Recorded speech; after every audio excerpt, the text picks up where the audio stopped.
Hey folks, Paul Abernathy here. Welcome back to this exam prep series. You just finished watching video 1. Hopefully you learned a little bit about the basics in a journeyman style question, really learning the fundamentals, kind of getting used to looking at a question and dissecting it without using the index. You're kind of just looking at it and saying, well, what is the question asking me? And that's what that video was all about. If you didn't watch it, make sure you go watch that video and watch these in series because it is going to be beneficial to you as you maneuver up through the exam prep process. And I'm here to help you. And that's what our Fast Tracks programs are all about. So if you're watching this video and you're not familiar with our Fast Track, the questions that we're looking at today are part of our Fast Tracks program. And we have over 1,000 plus, probably close to about 1,600 exam prep style questions. But the real key here is the 19 units of learning that you get in our program. We're going to take you from the very beginning and we're going to walk you all the way through. Forget what you think you know, okay? Because this program is going to test that knowledge. And it's not just for exam prep, it's for anybody that wants to learn the National Electrical Code. If you just want to be a better electrician, or you're a leader of a company and you want to make sure your guys are doing things right, and you want to have less failed inspections, or maybe you want to be able to have an intelligent conversation, maybe a debate with another electrician or even an inspector, you really need to learn the code. And that's, again, I'm a believer in continuing education, always wanting to learn. We don't know it all. I don't know it all. So we want to always continue to learn. I mean, this is an amazing profession. And this is what education does. It keeps you engaged. It keeps you learning. And at the end of the day, it just makes your job easier because you become that person that can just do it. Get you the answers quickly. And that's what our program's designed to do. I'm a bit selfish. I created this program not just to help you pass exam, but it's not like those cram courses or the books or DVDs that really don't give you in-depth information. Our course goes over and above. It gets deep. Yes, it does calculations. Yes, single family, multifamily, commercial. It gets deep. And I'm always here to answer your questions. And of course, you can join us on Wednesday nights as well. All right, let's go on and get into this, but I want to show you where you get our program. If you're interested in our Fast Tracks program, I want to make sure you understand where to go. So this is our website. You can see down below, Fast Track System. On our website, you can obviously go up here under courses, and you can see all of our programs. So budget courses we have available now. We have the continuing education. We have our Fast Tracks Black, our Plus, our Industrial, or so many courses depending on where you need to be. Now, if you happen to be studying for exam prep, then the easiest thing is to go up and just go to our Fast Tracks Black program or the Plus. Now, what's the difference? If you could just scroll down, if you're on a web browser. Now, if you're on your mobile phone, then it won't look exactly the same, okay? If you're on your mobile phone, I will show you this real quick. Just so you know, if I go to the mobile version, then this is what it's going to look like on your mobile version. So I just want to make it clear because some people say, well, it doesn't look the same. So this is kind of what your mobile version does. And if you scroll down, you'll see icons. Well, all you want to do, if it's exam prep is what you're doing, then you just simply click the one that says test. You tap it, and that's all you do, and it'll take you right to the Fast Tracks page, and you can look between the Black, the Plus, and the budget and everything. Now, let me explain the difference between the Black and the Plus. It's the exact same course. It's our 19 units. You get me grading your work. You get a whole year access to it. You get the 1,000 plus questions. But here's the thing. It's the exact same. The Black and the Plus are exactly the same program. The only difference is the Plus gives you access to our exclusive video platform. It's not YouTube. It's not somebody else's. It's all controlled by us, and it only has videos selected by me personally. And it's not just me. There are other educators on there, but I have personally reviewed all of the videos, and that's what we're doing. We're basically sifting out the important videos. There's calculation videos, there's code change videos, there's fire alarm videos. There's a lot of stuff for everybody. That is Fast Tracks Tube. Now, the difference between the Black and the Plus is the Plus, I'm going to give you a year subscription to the Fast Tracks Tube as well. So that's a bonus, okay? And we just work the price into the cost of the course, right? Remember, the course itself, Fast Tracks Black or Plus, is the exact same exam prep course or NEC learning course. The Plus just gives you access to videos on our other platforms. That's the difference, okay? All right, kind of got that out of the way, but that's our website. Go check it out. We have some great blogs on here. Make sure you check out our blogs. We have a lot of calculation articles, different things like that. Also, what you should be getting, if you have not done it yet, you need to, whether you're in our program or not, and this is the last thing I'm going to sell you on, I promise, you need to click on this mobile app button. On our website, you'll see a link right here. When you go to your mobile phone, you click it. You download the app onto your phone, and that app on your phone is going to look like this, and it's got so many resources. It's got online calculators. It's got just so much there. You can read the blogs from here. You can go into our chat room from here. And here's another neat thing. If you don't like social media, but you want to learn something, you get the app, and there's a feature called Chat Now. Chat Now is very similar to like a TikTok without all the garbage. You know what I'm saying? We'll post things on here. You can post things on here. You can post up to 6 images at a time, and have people comment on them, critique them. I'm going to post stuff on there more now since we finished our little experiment on TikTok. I'm not on really TikTok anymore. We wanted to see before we decided this is where we wanted to go, and it's all on our mobile app, and it's free. It doesn't cost you anything to get our mobile app. You can get it right from our website, okay? All right, enough of that. All right, let's get to today, what we're going to be working on today. All right, folks, we're still going to be working on some journeyman level questions as we're working through this multi-part series. And today we're going to look at them again. And today we're going to be, again, using our knowledge. Now, I'm not going to be using the index. You can use the index. I will give you some tips on how you may use the index, but we're not going to do that. We're going to try to do something a little different in this series, where we're going to try to lock some of these concepts in our brain. And so I'm going to feed you different tips and things about it. And I might sound like I'm being overly verbal here, and people say, Paul, just get on with it. I get it. I am long-winded. But I've been doing this for 30 plus years. And if I look at the overall feedback I get, people like the way I teach it. And I know I'm 7 minutes into this and you're thinking, let's get going already. I get it. But I got to make a living. And for all you that buy our courses and support us or do our membership over on Fast Tracks Tube, I appreciate you. It keeps us able to do these things. It's a small amount to you, but it's huge for us. So we appreciate it. All right, let's get into this.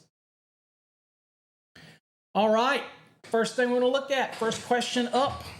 It says a 24-inch conduit nipple is permitted to be filled to blank percent of the total cross-sectional area. Okay. All right. So a couple triggers that come to mind here. You ready? We're talking about 24 inches, and the question already told me it's a nipple. Already said it's a nipple. By this point in your studying, unless you're brand new to studying or learning the code, you know right away that this is a raceway fill question. Okay. And you're looking at it and going, there's obviously a percentage. Now, the savvy electrical student will go, well, I know that there's a 40, there's a 53, okay? And, and there's a 60%, and then there, you look at it and there's a 31%. And you're sitting going, well, I don't see 31. I see a 40, I see 53, I see a 60. You might already know this answer. So this brings me to one important thing that I'll tell you about exam prep and in an exam. If you happen to see a question on an exam that you just flat out know the answer to, guess what? You answer it right away and you move on, because that's going to build you up some extra time in an exam. In the real world, you want to go ahead and look it up in the code. But there's two different worlds here. The exam, you're under a time crunch. That's why we train you with these things. And this is why I give you so many little things to think about, because what I'm going to tell you right here in a minute is going to be worth a lot of weight of knowledge when you're in the field or when you're in an exam. And it's going to forever lock it in your brain. You ready? Okay, let's go back. So in this case, we're looking at a raceway fill requirement, okay? And here it's talking about a nipple, right? We also know that it's talking about percentage fill. Where do we go for percentage fill?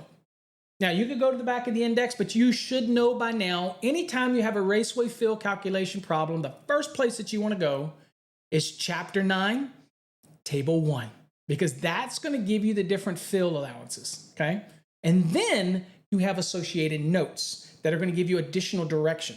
So this is an example of one of those I want to lock in your brain. When you hear something on an exam about raceway, tubing is a raceway, conduit is a raceway, when you start seeing this, I want you to think Chapter 9, Table 1.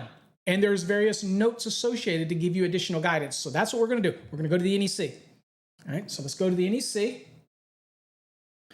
And we're going to go down to Chapter 9 right here.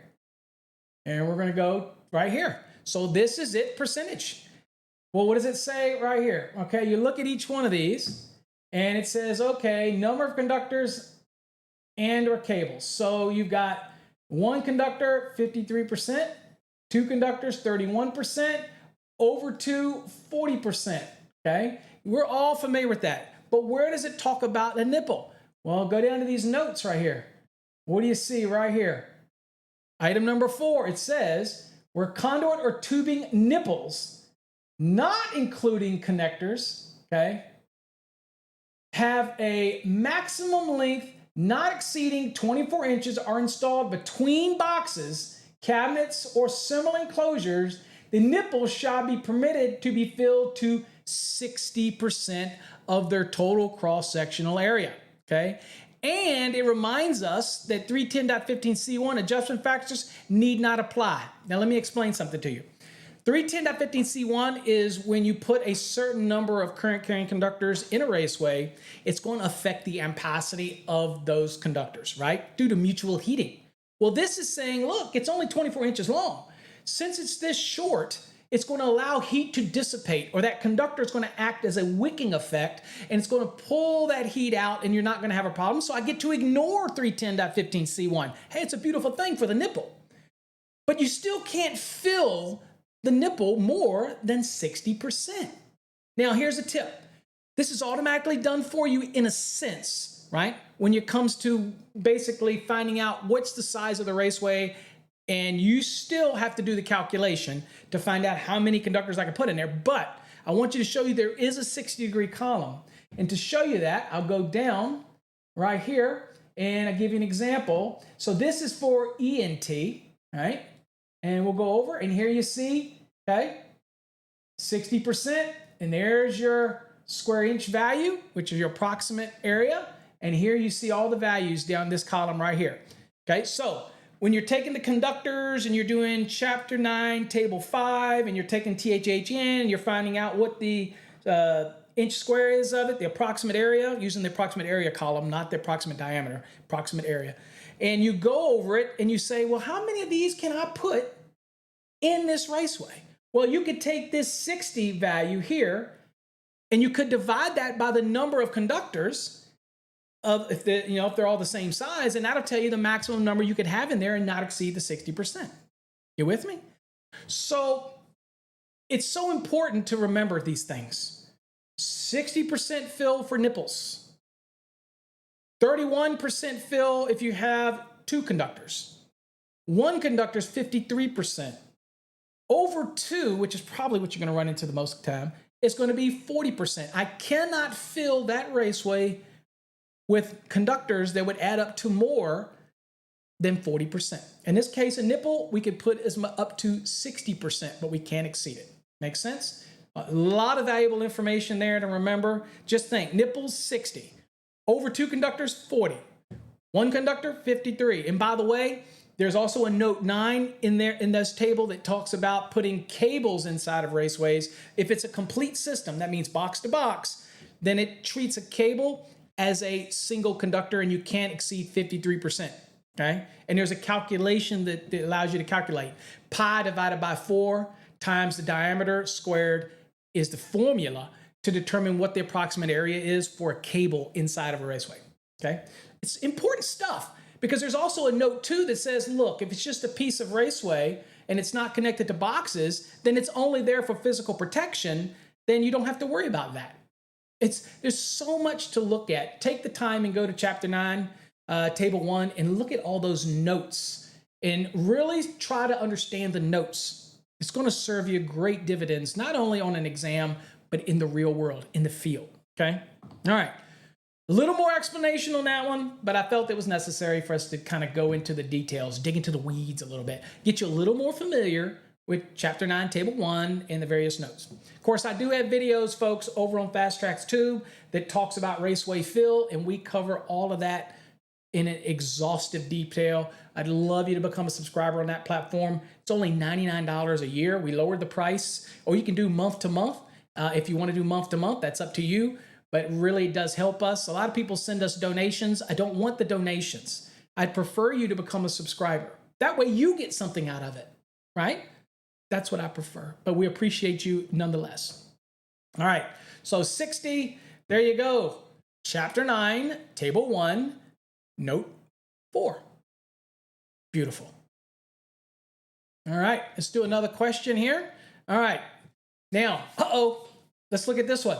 It says the minimum radius using a one-shot bender, okay, so it says one-shot bender, okay, bender at 1 trade size. People say 1 inch, but it's really 1 trade size, but here it's kind of says 1 inch. EMT is blank.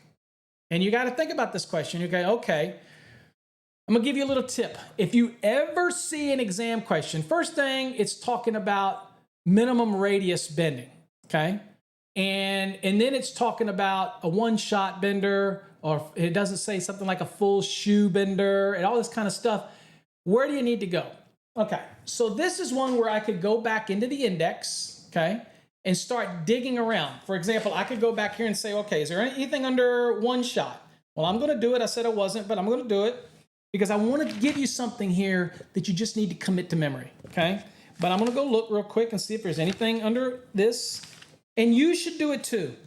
You should be pausing this video anytime and going look. Okay, so I'm gonna see if there's anything under one shot just to see, because that just seems like, okay, well, is that unique or not? And I'm gonna look, and it may or may not. And I don't see anything under one or anything for one shot. Okay, so that wouldn't help us. Next is radius. Okay, so I'm gonna look, see if there's anything maybe under radius. And I'm doing this for points, so just bear with me. All right, so I'm gonna go look under radius, and let's see if I see anything under radius. I got raceways.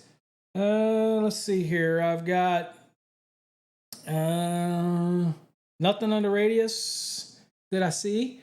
Okay, nope, nothing under radius. Okay, you're thinking, oh crap, this is one of those questions, right? We're thinking, okay, well, what about EMT?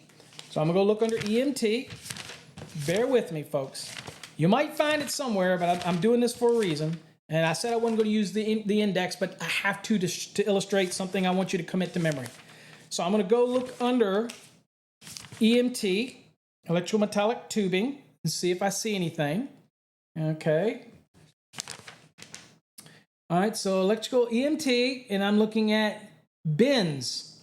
This question asks about bender. So it's talking about radius. So you have to think it's a bend, right? And then you go under bends and it sends you to 358.24, 358.26. Then it sends to Chapter 9, Table 2. Okay? Why is that important? All right, I'm going to show you because we're going to go look at those references. So this was specifically about EMT, but I'm going to blow the beans for you. You always want to go, there's a table in Chapter 9, Table 2 that talks about this, okay? And so you want to make sure that you put that in memory, that if you get a question that's asking for minimum radiuses and it says something about a one shot or full shoe or anything like that, think Chapter 9, Table 2.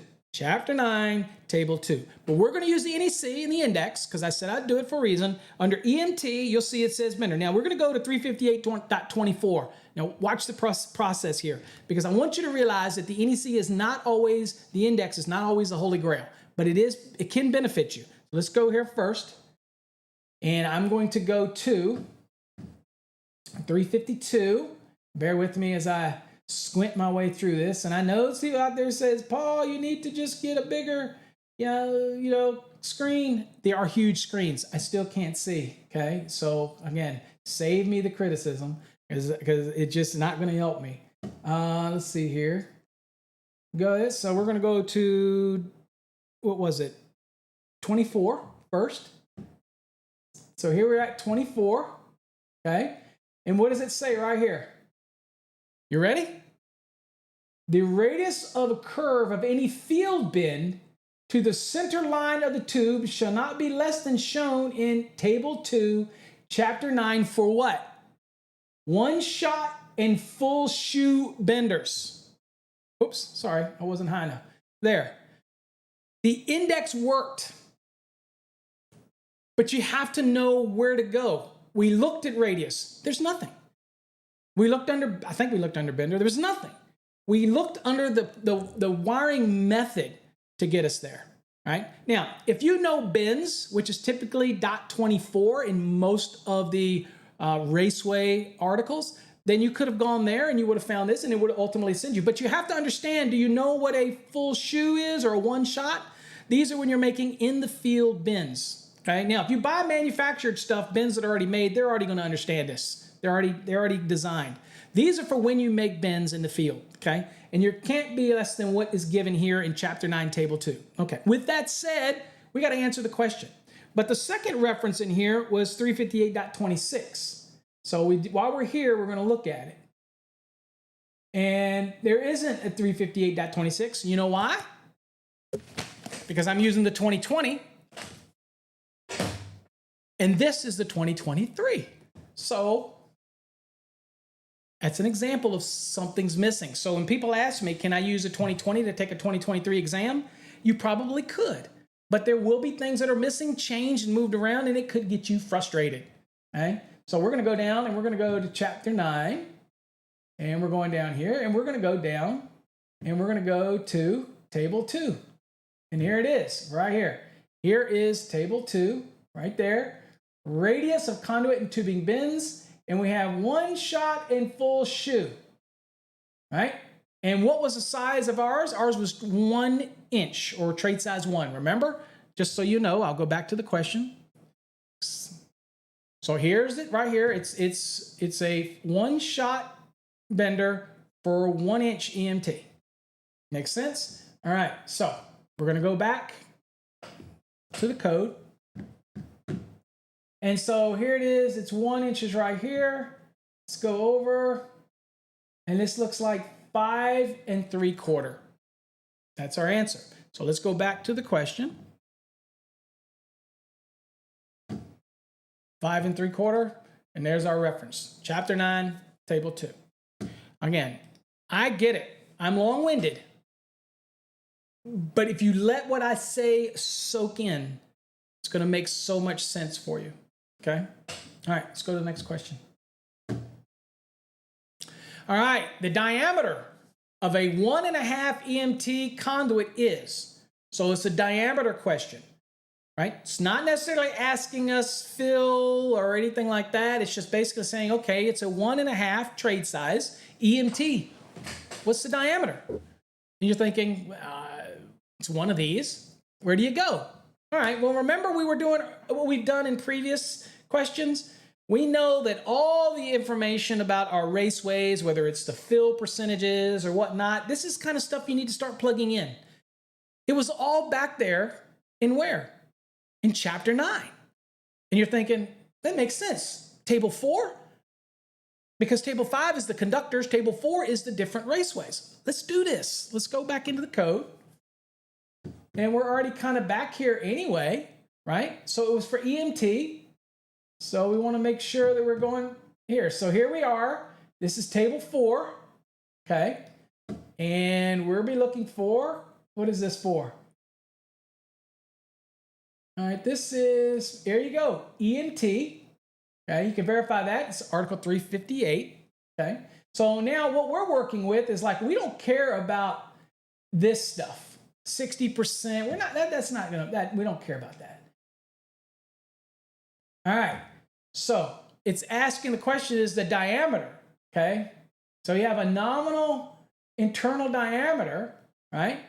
But it's just saying the diameter. That is the closest thing that we can get to, okay? It didn't say the diameter. It's talking about, when we think of raceways, we're concerned about the part that's inside of it, right? So when I'm looking for this, I'm thinking, well, you know, what do I have to do with, you know? What am I working with? And you're like, All right, well, I have to think of which the reference that it gives me diameter. It's important, folks. Don't get lost in the question. You might be thinking diameter, it's to the outside. The usable diameter that we're talking about is the portion towards the inside of it, okay? So we see the word diameter. This is reference to diameter. That's where we want to be. You're going to get questions on an exam that you just say, well, I don't like that question. All I can tell you at that point is you have to suck it up and realize you're going to get questions that you do not like and you do not agree with, but they are what they are. You try to answer them the best you can. Okay? It's just an exam. That's it. All right. So if we go back to the code, and we're asking about a 1.5. So let's see if I can get us back over here. So here we are. Here's the only reference to diameter we have.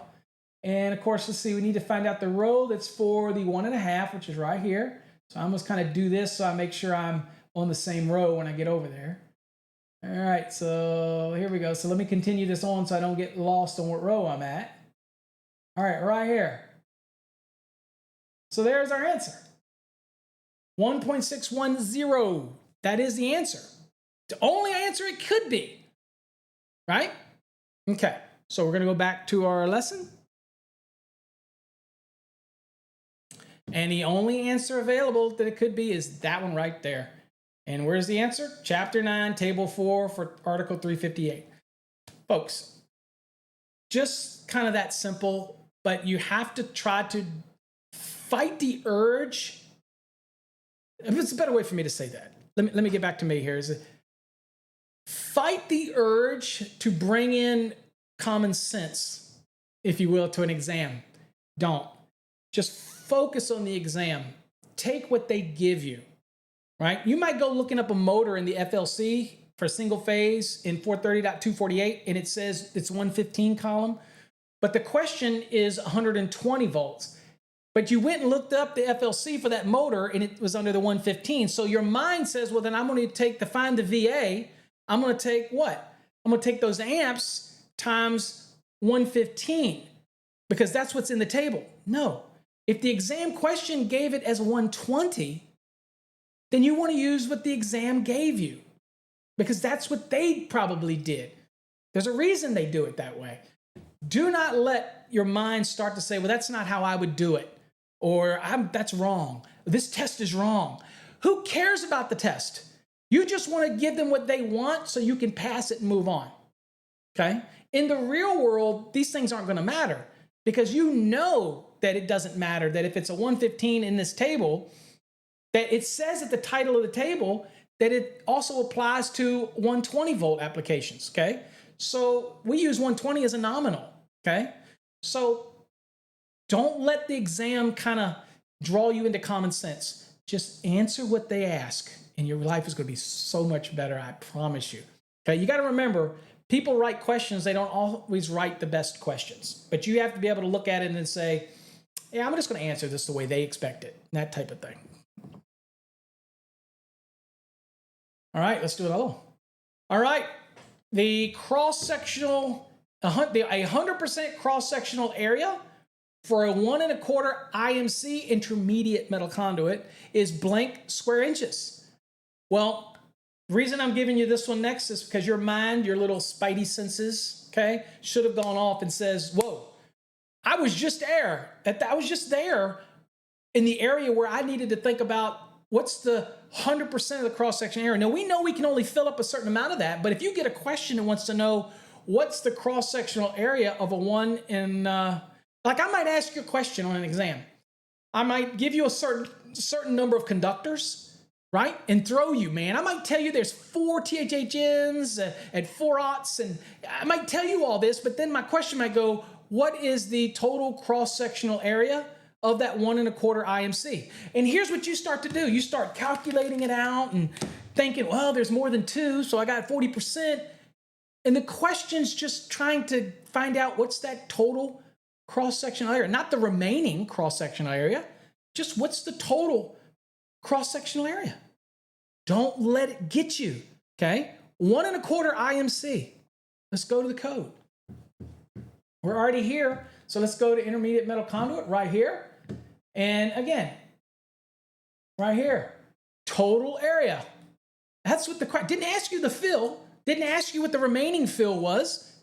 Be very aware of questions like that, because that is the easiest type of question to ask, is give you a lot of fluff and then turn around and bam, hit you with a simple question. So in this case, it was 1 1/4. So we got to do like we did before. I need to make sure I'm in the right area. So it's right here. So I just want to do this to make sure I go over and I'm in the right area. Okay, let's continue this on. So we know we're in the right area. Okay. There. So, okay, square inches, looks like it's 1.647. Just that easy. That is the total area. Now, we can only fill it up to a certain percentage, but if the question wants the total area is the same as saying 100% of that cross-sectional area. It's essentially the same thing, right? So come back to the question. And it was 1.647. That was the total area. And there you go. Again, Chapter 9, Table 4.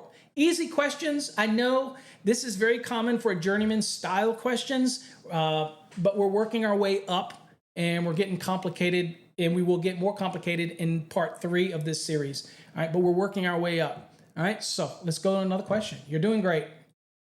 All right. The next question that we have is, it says rigid metal conduit, 2 trade size, or 2-inch trade size, really 2 trade size, would have a blank square inch fill for 3 conductors. You see what I'm saying? Now that remember that knowledge I gave you early on? Remember the early knowledge I gave you? Remember when I said how important it would be? This is the kind of thing now that you should start being able to just hammer these things. These are easy questions, and I would hate to see you have trouble on a journeyman's exam because you didn't think about those principles. We know we have what? We know we have over 2 conductors, okay? We've got 3, okay? Now, people will say, well, I don't, they're like, well, I don't, I don't have the values here. I can't solve this. I need to know the conductors. No, you don't. Not to solve this, you do not. If it was on TikTok, for example, people would be arguing till they're blue in the face thinking they can't solve this question. You can. What is the blank square inch fill for 3 conductors? Okay? Means you can't exceed it. For these 3 conductors, what is it? Let's go to the code. All right, it's rigid conduit, and it's 3 conductors. All right? So it wants to know what we've got. So let's go down. So this is rigid. So I'm going to take us to rigid if I can find it here. Hold on here. Rigid metal conduit right here. All right, so how many conductors we have? We have 3. So we have over 2. So we can't fill it more than 40%. All right? So what is our value for 2? Trade size 2. Well, here it is right here. Right there. There's 2. And the 40%, we want to be in the square inch column. And that would be 1.363. That is the maximum we could put in there. Even if we have 3 conductors, that's the maximum we can go. We don't have any conductor sizes. We haven't done any math. It doesn't matter. We need to know what's the value in square inches that I cannot exceed. And that's the answer. So I come back to the question. And there it is. Right there. Chapter 9, Table 4. So important, these questions, to really hammer these things home and make you feel comfortable about what's going on, folks. It really is. Okay. All right. Let me bring you back to me real quick. Oh, remind you real quick, if you're interested in learning this stuff, so I can promise you in our course, you will learn this stuff. You will become so proficient with the National Electrical Code. We have students that email me every day who tell me how they learn so much in our 19 units in our Fast Tracks program. I do want to show you again where you get our program. You simply come to our website. The link is right there at the bottom, or you'll see the link, fasttracksystem.com. You go here under courses. You will see the Fast Tracks Black. You will see the Fast Tracks Plus. They are the same course. The only difference is the Plus, we give you access to 12 months of videos as well on our separate website, fasttrackstube.com. That's the only difference. The only difference in price is you get a year's access to that platform as well. That's the only difference, okay? You could do that right there, or you could come up to courses. And if you're in a mobile app, then all you got to do is just go to, when you get our website, all you do is scroll down to where it says test, click the test icon, and that will take you to all of the Fast Tracks programs that deal with exam prep. That's just an easy way to get there. You could also click the little hamburger at the top right, and that will also give you all the navigation that you need to navigate our website. Okay? It's all right there, folks. Hopefully you'll get something out of that. And so everything is right on our system. There's a lot of demos over there too. Make sure you watch the demo. There's the website.